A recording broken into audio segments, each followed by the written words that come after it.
Time to preview the AFC West for the 2017 season. And the way we do that, Buck, we use our MTS Scouting Index. Composite rankings, taking 6 different categories. We shake them all up, we spit them out, and the lowest number wins. And that's how we determine who is the division winner. All right, just kind of like golf here. All right, let's start with the quarterback position. Let's work 4-1.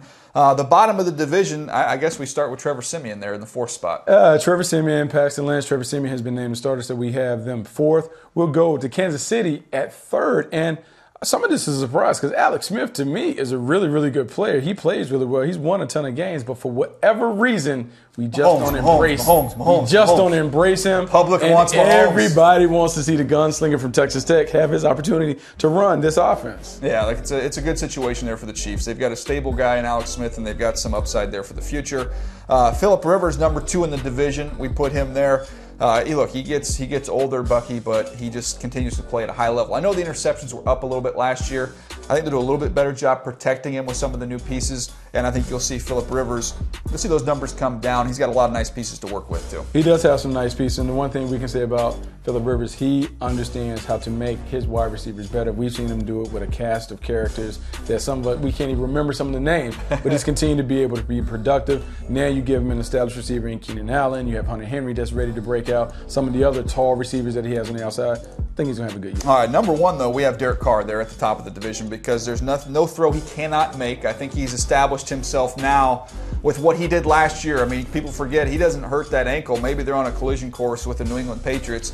I think he's established himself as a top 10 quarterback in this league and a skill set that's quite unique. Very, very unique. He kind of reminds me a little bit of a young Tony Romo in terms of his ability to make plays off the cuff, but still kill you from the pocket. He can make every throw. He's super talented when it comes to just an arm talent perspective, and he has some nice pieces around him that help him make plays in the passing game. All right, we go AFC West skill positions. This is interesting because you got the Denver Broncos, who have a pair of big-time receivers on the outside, but they still come in at number 4 for us. Kansas City, Tyreek Hill, love what he brings to the table. They've got some young backs we like as well. The Chargers, you just mentioned the plethora of weapons. Do you know what a plethora is? Yeah, I do. Thank you very much. They come in at number 2. And then at the top of the list, though, how about the new addition for the Oakland Raiders? We know what they have at receiver position, Bucky, but they got a big bully in the backfield now. And when they got beast mode, Marshawn Lynch, it really gave them the toughness and physicality that they needed. That's the one thing that was keeping them from being one of those teams that I thought could really make a deep postseason run. They needed someone who could be the hammer. And when you have to deal with the hammer that allows everyone else to fall in line, Marshawn Lynch gives them the toughness. I believe this is a guy that is going to kind of come off the couch and give them a lot of production and really allow this offense to go to another level. Saw him live in the preseason the other day up there in Oakland. Looked good in limited touches there. All right, let's go to the offensive line, Bucky.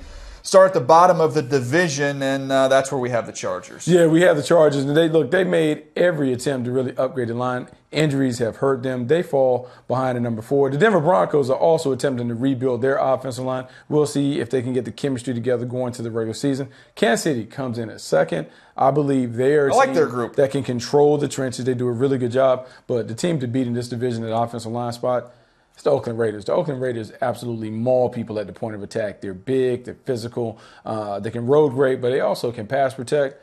That's what you want from your offensive line. Keep your quarterback clean. Love their interior 3 and getting Donald Penn back on the football field, ending his holdout was big for that group. All right, let's go over to the defensive side of the ball, Bucky. Front 7. Now, this division is loaded with front 7 talent. We start working 4-1. Kansas City, and that's an impressive group there. That tells you how strong this division is. That does tell you how strong it is because Kansas City has 3 pass rushes that they can roll out at you. D Ford, Tamba Ali, and then Justin Houston. They do a great job of knocking quarterbacks around, but that's just not enough when you have a division where the Denver Broncos have Von Miller and company being able to harass the quarterback at the point of attack. The Oakland Raiders have Khalil Mack. They can knock you around. They can play physical, and they have to because the things behind them, they don't look great. But the LA Chargers are the team that I'm most impressed with. When you look at Melvin Ingram and Joey Bosa and Brandon Meebane up front, this is a team that really should embrace this new scheme that Gus Bradley's bringing over. I think they have a chance to be really good. And this is kind of a bold statement for us putting them up there, but I like Jatavis Brown at linebacker. Hate the injury to Denzel Perryman, but hopefully he'll be back at some point in time this season. That, to me, was something that kept Kansas City back, is some concerns there at the linebacker position. The Chargers in a little bit better shape there. So really, really impressive front 7s in the side of this division. Let's go to the secondary. And, fuck, man, I saw this Oakland Raiders secondary the other night, and it is concerning. It should be concerning because everyone is open all the time against those guys. If Khalil Mack doesn't knock the quarterback down, they have a tough time covering people. So maybe they can get some improvement over the course of the year. And I like Carl Joseph in the middle of the field, but on the outside, their young guys are going to have to be able to cover. The Chargers at third, that is a surprise, but it's only a surprise because the other two teams what's ahead of them. Yeah. Loaded. Casey Hayward, Jason Verrett. I like their ability to man up in this scheme where they can see ball, get ball, and keep it simple. I think they're going to flourish. Kansas City Chiefs. Marcus Peters on the outside. He has been terrific on the outside as a ball getter. I like what they have. An all-pro safety and also being there. But at the end of the day, it comes down to the no-fly zone. The Denver Broncos and what they're able to do. They can suffocate and stifle you on the outside. Those corners, those starting corners, there's three guys. Roby, Aqib Talib, Chris Harris. They have the ability to snuff everybody out. Makes it very, very tough to move the ball when you can't throw it. Best division or best secondary division, I think, in the NFL when you look at the collection of talent. From top to bottom, the talent in this division is unrivaled. They certainly deserve to be the top division.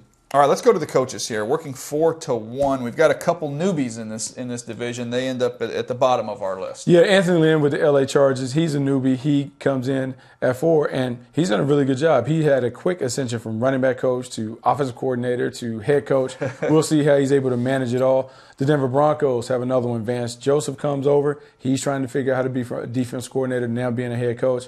The Oakland Raiders, Jack Del Rio, has done a great job of bringing the winning back to the black hole. I like the way they played. They're disciplined, they're focused, they're tough. But at the end of the day, Kansas City ranks number 1 because Andy Reid, all he does is win. Wherever he goes, he puts in a program that allows his team to consistently win, does a great job of developing players, and he's very adaptable. Whoever he has at his disposal at quarterback, he finds a way to get those guys to be productive. Yeah, this is a really good division overall, and I think Andy Reid definitely belongs there at the top of the coaching list. All right, let's go to the tallies here and see what it looks like from an offensive standpoint. We have the Raiders as the best team heading into the 2017 Head and shoulders above everybody. Head and shoulders. See the Broncos all the way down there at number 4, and that's with a really good group of receivers they have there. Let's switch over to the defensive side of the ball. The Broncos then vault all the way up to the top when we get to this discussion, Bucky. The Chargers right there with them, and the Chiefs and Raiders not far behind. And so when we look at it overall, let's see what spits out here. Oh, there you go. How about that? Whoa, a little surprising there when we get to the bottom. A little surprised. How about the Denver Broncos? Man, the cellar dwellers. That is a bit of a shock. Look, a lot of pressure on the Oakland Raiders. They have been anointed as the favorites. Everyone is going to give them their best shot. Let's see if this young team is ready to deal with the pressure that comes along with being the hunted instead of being the hunter. Yeah, this is a very good division. Going to be a fun division to follow this year. Looks like right now, though, as we go into the season, could be a good year for the Black Hole and the Oakland Raiders.